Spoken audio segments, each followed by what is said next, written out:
हैदराबाद में समाजी तंजीमन पारां ट्रांसजेंडर्स सां पेश ईंदड़ मसइलनि जे हल लाइ तैयार थींदड़ बिल बाबति मुशावरती सेमिनार कोठायो वियो। सिविल सोसाइटी सपोर्ट प्रोग्राम ऐं सबरंग सोसाइटी पारां प्रेस क्लब में मुनक़द कयल सेमिनार में वुमेन कमीशन ऑन स्टेटस जी चेयरपर्सन नुज़त शीरीन, MPA तंज़ीला कमरानी, समाजी अॻवान नूर बजीर, मारवी ऐवान, सीमा महेश्वरी ऐं ट्रांसजेंडर्स जे अॻवान कामी ऐं ॿियनि शिरकत करे बिल बाबति गौर वीचार कंदे चयो त ख्वाजा सराहन सां तमामु घणा मसइला आहिनि। ख्वाजा सराह बि इंसान आहिनि, खेनि समूरा समाजी हक़ मिलणु घुरिजनि। क्योंकि देखिए, इनको तालीम का मसला है, इनकी सेहत का मसला है, इनको कोई इंसान ही नहीं जान रहा, तो वो सब एड्रेस किया गया है लॉ में।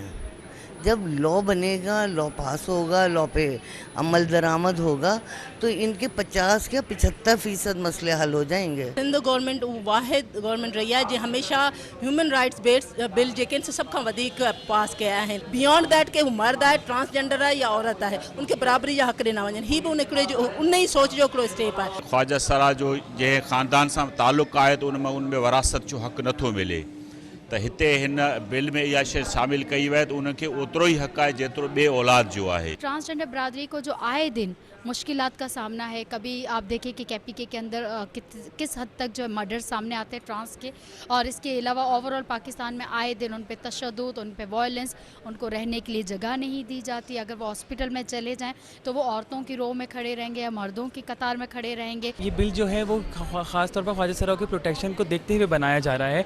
अब वो प्रोटेक्शन घर में हो, बाहर हो, सोसाइटी में हो, तालीम के लिए हो, कहीं पर भी जाते हैं वहाँ पर डिस्क्रिमिनेशन बहुत दी जाती है। अॻवाननि जो चवणु आहे त ख्वाजा सराहन खे मुआशिरे जो हिसो तस्लीम करे खेनि समूरा हक़ ॾिना वञनि त जीअं ख्वाजा सराहन ते थींदड़ तशद्दुद समेत समूरा मसइला हल थी सघनि। कैमरामैन शाहिद रिन सां गॾु फ़हीम बबर, सिंध TV न्यूज़, हैदराबाद।